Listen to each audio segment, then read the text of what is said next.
Hola, hoy vamos a sumergirnos en unos textos realmente fascinantes. Son fragmentos de una traducción del libro egipcio de los muertos, y vienen con los comentarios de P. L. Page Renouf. Una figura clave en su estudio, ¿sí? Exacto. Y nuestra idea hoy es intentar entender qué nos dicen estos extractos concretos sobre cómo era este libro, para qué servía. Y bueno, algunos detalles que Renouf saca a la luz y son muy curiosos, siempre basándonos en lo que él comenta. Eso es importante. Fundamental.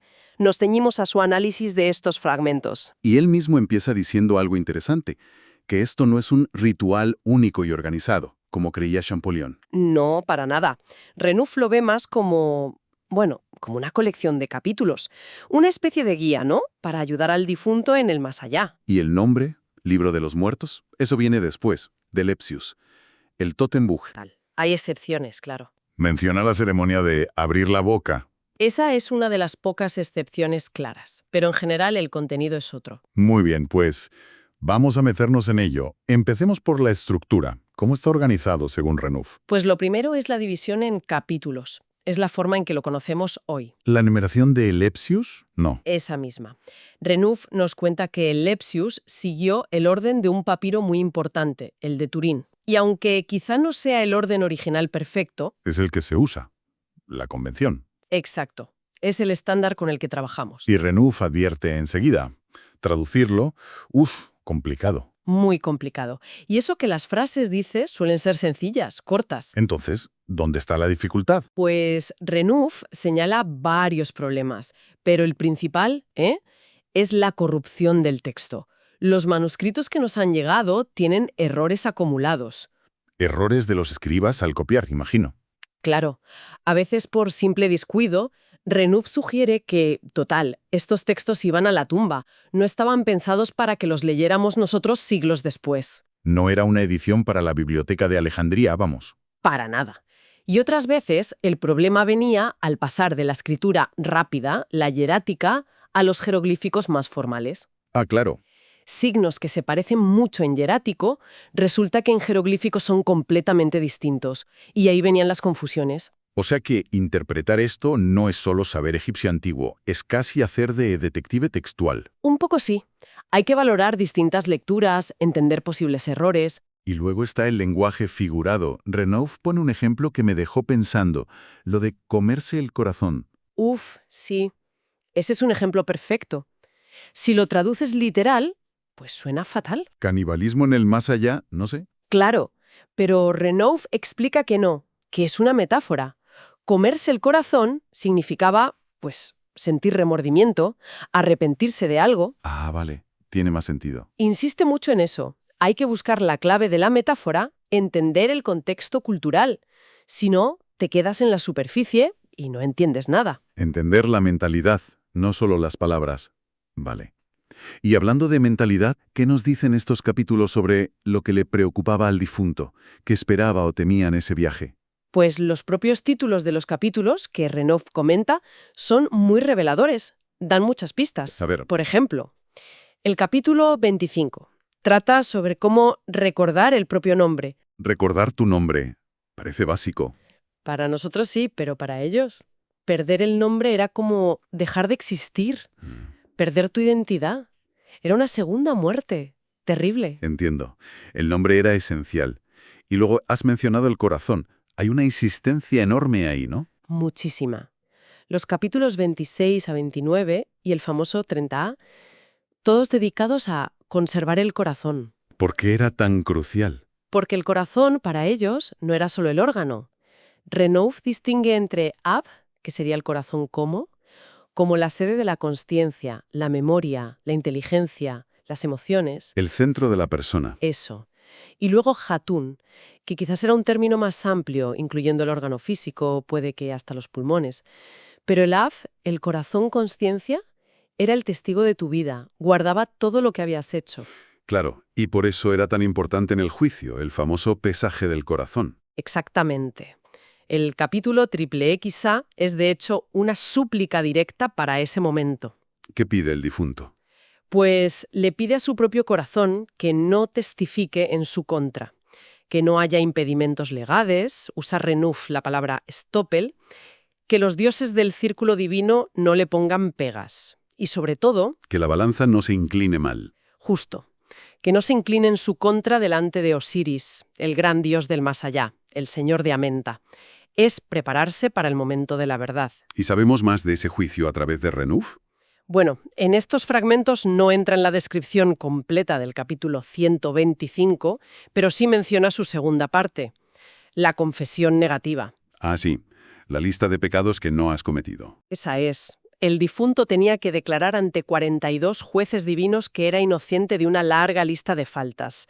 Conservar tu corazón y que éste resultara justo al pesarlo contra la pluma de Maat, la verdad, era la condición para seguir existiendo. Entendido.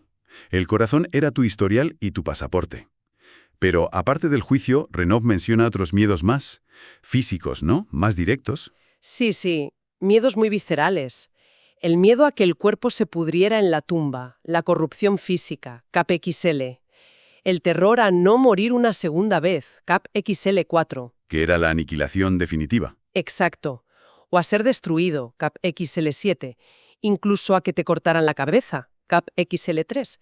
Son temores muy básicos, muy humanos. Y también a destinos horribles o castigos. También.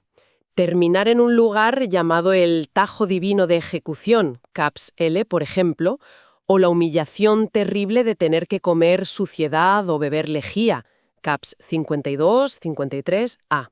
Eso era lo más bajo. ¡Qué horror! Incluso cosas que damos por sentadas se convertían en una angustia.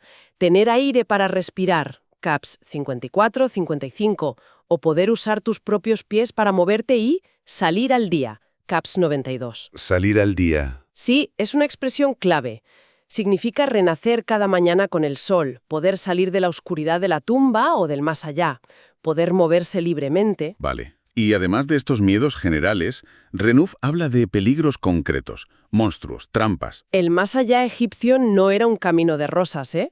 Estaba lleno de amenazas. Se mencionan gusanos devoradores en un sitio llamado Restau, Cap 1b. Restau. Sí, un lugar importante, parece que ligado a Osiris y a pasajes subterráneos, pero también peligroso. Luego, cocodrilos que podían robarte las palabras de poder, CAPS X3 y X32, Las palabras mágicas, que eran cruciales. fundamentales. Sin ellas estabas perdido. Y por supuesto serpientes y monstruos. La más famosa es Apepi o Apophis. El gran enemigo de Ra, la serpiente del caos. Esa misma. Aparece mencionada en varios capítulos, X15, 37, como la gran amenaza para la barca solar y para el difunto. Pero había otras bestias, incluso trampas, como redes para atraparte. CAPS 152A, 152B. Había que estar muy preparado. Vale, entonces, ante este panorama de juicios, miedos, monstruos, ¿qué solución daban estos textos? Has mencionado las palabras de poder y antes hablábamos de la transformación. ¿Va por ahí la cosa? Totalmente. Esa es otra de las claves que Renouf subraya. La transformación y la identificación con los dioses. Para sobrevivir y, más aún, para triunfar, el difunto no solo pedía ayuda divina, aspiraba a ser como los dioses. A convertirse en ellos. Sí, a asumir sus poderes, sus nombres, sus formas. ¿Y cómo se hacía eso? ¿Hay ejemplos en los textos que comenta Renouf? Sí, varios muy potentes. Por ejemplo, en el capítulo 17, el difunto no se corta un pelo, declara: yo soy Ra, yo soy Horus, yo soy Tmu. Se identifica con los más grandes. Y llega a decir: yo soy el ayer, testigo de la eternidad es mi nombre. Y aquí Renouf hace una puntualización lingüística muy importante sobre el término Maat Jeru. Ah, sí, que no es solo justo de voz o verídico. Exacto. Renouf defiende que significa algo con mucha más fuerza. Aquel cuya voz es ley. ¡Ostras! Es decir, cuando el difunto superaba el juicio y era declarado Maat Jeru, no solo se le reconocía inocente, adquiría una autoridad casi divina. Su palabra tenía poder efectivo, creador, como la de los dioses. Eso cambia mucho las cosas. No es solo ser bueno, es ganar poder. Un poder eficaz. Y esto se ve también en las transformaciones físicas que podía realizar. ¿Cómo cuáles? Pues en el capítulo 13 dice: entro como halcón y salgo como pájaro Venu. El halcón de Horus y el Venu, el fénix egipcio. Justo. El halcón es poder divino, realeza. El Venu es el símbolo por excelencia del renacimiento, de salir del fuego y volver a nacer con el sol cada día. Es una declaración de intenciones brutal. Y podía adoptar más formas, ¿verdad? Reno menciona varias. Muchísimas. Los textos le dan una plasticidad increíble. Podía convertirse en el dios principal de la zona, Capele 79. En un dios que da luz, Capele 80. Otra vez en el Venu, Capele 83. En una golondrina, Capele 86. ¿Una golondrina? Sí, quizás por su vuelo rápido, su conexión con el amanecer. También en una serpiente llamada Seta, que Renouf asocia con el sol naciente, Capele 87. O incluso en una flor de loto, Capele 81, AB, otro gran símbolo de renacimiento que emerge del agua. Una capacidad de metamorfosis asombrosa. Le permitía adaptarse, superar obstáculos, viajar por distintos medios. ¿Y todo esto cómo se lograba? ¿Bastaba con decirlo? Ahí es donde entran las Gekao, ¿no? Las palabras de poder. Ahí está el kit de la cuestión, las Gekao. Varios capítulos que comenta Renouf, X, 11, 23, 24 se refieren a ellas. Son las fórmulas mágicas, los hechizos. La tecnología mágica del más allá. Podríamos decirlo así. El difunto tenía que conocerlas y recitarlas correctamente para que estas transformaciones y protecciones funcionaran. El conocimiento era poder. Y no solo las fórmulas, también los nombres secretos, ¿verdad? Fundamental. Saber el nombre secreto de un dios, de un guardián de una puerta, de un lugar, te daba control sobre él. Renouf lo relaciona con el principio nomina numina. Los nombres son las esencias. Y vemos esa necesidad en capítulos como el L72 o el CDCX5, donde hay que nombrar a los guardianes de las puertas para poder pasar. Saber es poder, literalmente. ¿Me he entendido? Y también veo mucha idea de ciclo en todo esto. Transformarse en el sol que nace, Chepera, o en el que se pone, Temu. Claro, es que toda la cosmovisión egipcia está impregnada de esa idea del ciclo eterno, muerte y renacimiento, como el sol cada día, como el Nilo cada año. Y Renouf apunta algo curioso sobre esto en una nota del capítulo 15. ¿El qué? Señala que, según el punto de vista mitológico que adoptes, cualquier dios principal podría ser llamado padre de los dioses. Porque el día nace de la noche, pero es que la noche también nace del día. Es una teología muy fluida. Fascinante. Muy distinto a nuestras ideas más lineales. Oye, cambiemos un poco de tercio. Hablemos del escenario de todo esto. ¿Dónde pasa este viaje? ¿Qué lugares menciona Renouf? Bueno, el término general para el más allá es Duat o Tuat. A veces también se usa Amenta. Pero dentro de ese mundo, Renouf identifica sitios específicos con funciones diferentes. ¿Como Restau, que sonaba importante y un poco oscuro? Sí, Restau sale bastante. 1B-XVZ. Se le llama la Puerta de los Pasajes. Parece un lugar subterráneo conectado con Osiris, pero también con peligros como los gusanos devoradores. Una zona de tránsito clave quizás, y llena de secretos. Pero no todo era negativo. Renouf también habla del jardín de Jotep o de Arru. Eso suena mejor. Mucho mejor. Es el paraíso egipcio, sus campos elíseos, Caps CX, CX, LI9. Los textos lo describen como un lugar superfértil. ¿La recompensa? Exacto, donde el difunto justificado podía llevar una vida ideal. Arar, segar cosechas enormes de trigo y cebada. Renouf hasta menciona las medidas que daban los textos, eran gigantescas. Y allí se podía comer, beber, amar, una existencia eterna y feliz. El objetivo final deseable. ¿Y el lugar del juicio tenía nombre? La Sala de la Justicia, o Sala de Maati, a veces llamada Sala de las dos Maats. Ahí es donde ocurría el pesaje del corazón ante los 42 jueces, como se narra en el capítulo CWV. Vale. Renouf también menciona otros lugares con nombres como Sutengenen, que parece ligado al juicio o al castigo, Cap CXL, o Sek Chem, un lugar de poder donde se aniquilaba a los enemigos, Cap I. Y luego, ciudades reales que tenían un reflejo simbólico en el más allá. ¿Cómo cuáles? Pues Abidos, el gran centro de Osiris, muy ligado al juicio, Caps I 18, o Heliópolis, Enú, la ciudad de Ra, también conectada con el juicio y la vida divina, Caps I 17. Entiendo. ¿Y el viaje en sí, cómo se lo imaginaban? ¿Iban andando, volando? A menudo el viaje se describe como una navegación.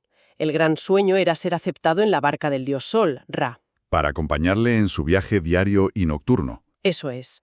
Los textos hablan de las dos barcas, la Sektit para el día y la Apit para la noche, caps C, CI, CI. Pero ojo, que navegar con Ra no era un crucero tranquilo. ¿Había peligros? Claro, había que ayudar a repeler los ataques de Api, la serpiente del caos, superar tormentas cósmicas, enfrentarse a cocodrilos hostiles. Había que ganarse el puesto cada día. Y además de navegar, parece que había que pasar como controles, puertas, pilones. Sí, ese es otro obstáculo típico. CAPS 124, 144, 147. El más allá estaba lleno de puertas, portales, pilones, cada uno con sus guardianes temibles. ¿Y para pasar? Había que saber la contraseña, demostrar tu conocimiento recitando los nombres secretos de los guardianes y de las propias partes de la puerta. Una vez más, el conocimiento es la llave. Queda claro.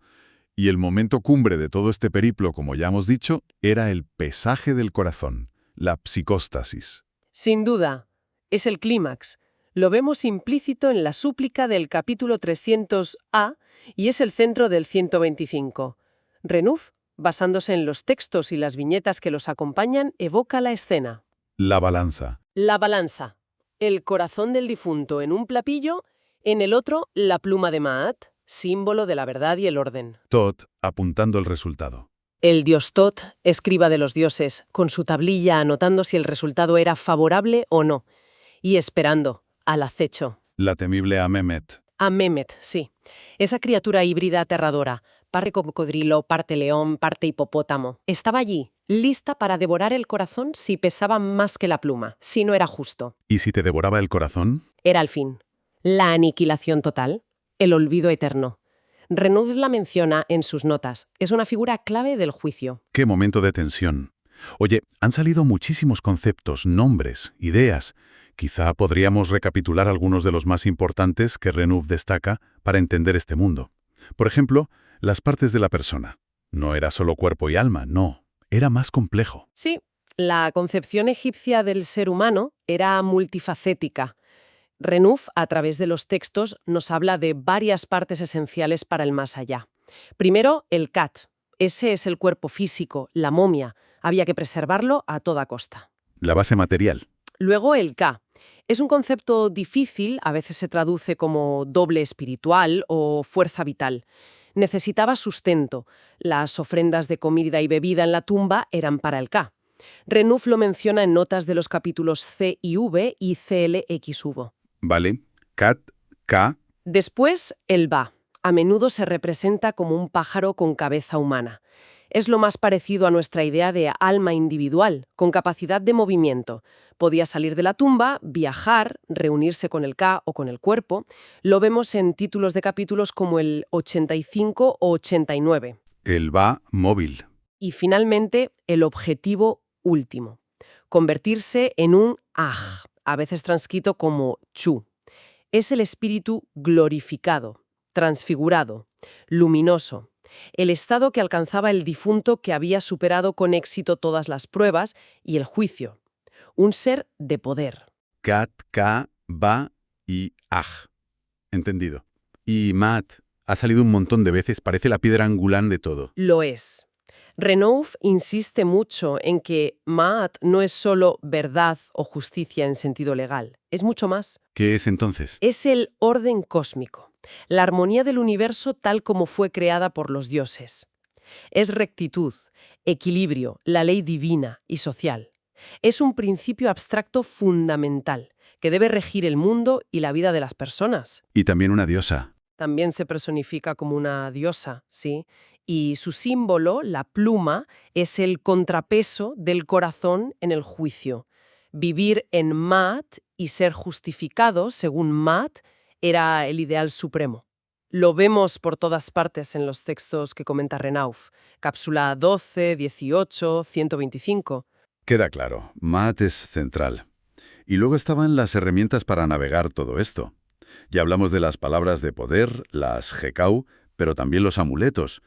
Renauf les da importancia, ¿verdad? Muchísima. Los propios textos, a menudo en las rúbricas finales de los capítulos, especifican qué amuleto usar, de qué material, dónde ponerlo sobre la momia. Eran como instrucciones de uso mágico. Exactamente. Renauf menciona varios ejemplos clave que aparecen en los textos. El escarabeo, que se ponía sobre el corazón, ligado al capítulo 30a y al 64, para protegerlo y que no hablara en contra. ¿El guardián del corazón? Eso. El pilar Jet o Tat, símbolo de la estabilidad de la columna de Osiris, para asegurar la resurrección, cap 151. La hebilla de Isis, llamada Tit, normalmente de cornalina roja, para protección, cap 156. ¿Más ejemplos? Sí, amuletos en forma de llama o antorcha, caps 151, 162, para dar luz y calor, o hechos de materiales específicos con propiedades mágicas, como una columnita de feldespato verde, cap 160, o un cetro de papiro, el Wat, símbolo de verdor y renacimiento, cap 159. Eran tecnología punta para la supervivencia eterna. Vaya despliegue de medios. Entonces, si intentamos hacer un balance de todo lo que hemos visto a través de la lectura de Renauf, ¿qué imagen nos queda del libro de los muertos? Pues nos queda la imagen de una guía muy compleja, muy detallada, casi un manual de supervivencia para la eternidad. Pero no es una historia única y coherente, es más bien una colección de recursos. Como una caja de herramientas mágicas. Exacto. Hechizos, conocimientos secretos, fórmulas de identificación divina, todo acumulado durante siglos para enfrentarse a lo que más temían: el olvido, la aniquilación, el juicio adverso. Veo un énfasis muy fuerte, por un lado, en conservar el cuerpo, el nombre, el corazón. La preservación es básica, sí. Pero por otro lado, y esto me parece fascinante, un énfasis igual de fuerte en transformarse, en no quedarse como uno era, sino en convertirse activamente en algo más poderoso, divino incluso. Esa es la doble cara, creo. Por un lado, refleja ansiedades muy profundas, muy humanas, el miedo a desaparecer, a ser juzgado. Pero por otro, una esperanza increíblemente potente de vida eterna. Una vida no disminuida, sino glorificada, asimilada a los dioses. Y la clave para lograrlo, según Renauf insiste, es el conocimiento. El conocimiento lo es todo. Saber los nombres secretos, recitar las Hekau correctamente, conocer los caminos, los peligros, los guardianes. Saber es poder, literalmente. Y todo esto enmarcado en esa visión cíclica del universo que comentabas, el renacimiento diario del difunto como un reflejo del viaje del Sol. Exacto. La meta final parece ser integrarse en esos grandes ciclos cósmicos, identificarse con Ra, con el Sol naciente, Chepera, con el Sol poniente, Tmu, formar parte del ritmo eterno del universo. Y ya para cerrar, me ha quedado una idea dando vueltas, algo que mencionaste antes de pasada, basado en Renauf. Dime. En el capítulo X, el difunto dice ser el archiartesano, y Renauf lo relaciona con Ptah, el dios creador de Menfis. Y luego en el capítulo 82X, el difunto directamente dice que asume la forma de Ptah. Sí, es verdad. Entonces, me pregunto, ¿podría ser que la aspiración última para algunos no fuera solo unirse a los dioses o viajar con Ra, sino quizás participar activamente en el mantenimiento del cosmos, de Ma'at, o incluso seguir creando, como Ptah, desde el más allá? Es una reflexión muy potente, ¿eh? Los textos dan pie a pensar en ello. Esa idea de no ser solo un espectador o un beneficiario del orden cósmico, sino un agente activo, un co-creador, casi. Incluso después de la muerte. Exacto. Seguir participando en la creación o en el mantenimiento del orden desde la otra vida. Es una perspectiva fascinante. Nos da una idea de la profundidad y la ambición del pensamiento religioso egipcio que Renauf nos ayuda a vislumbrar en estos textos. Da mucho que pensar, ¿sí?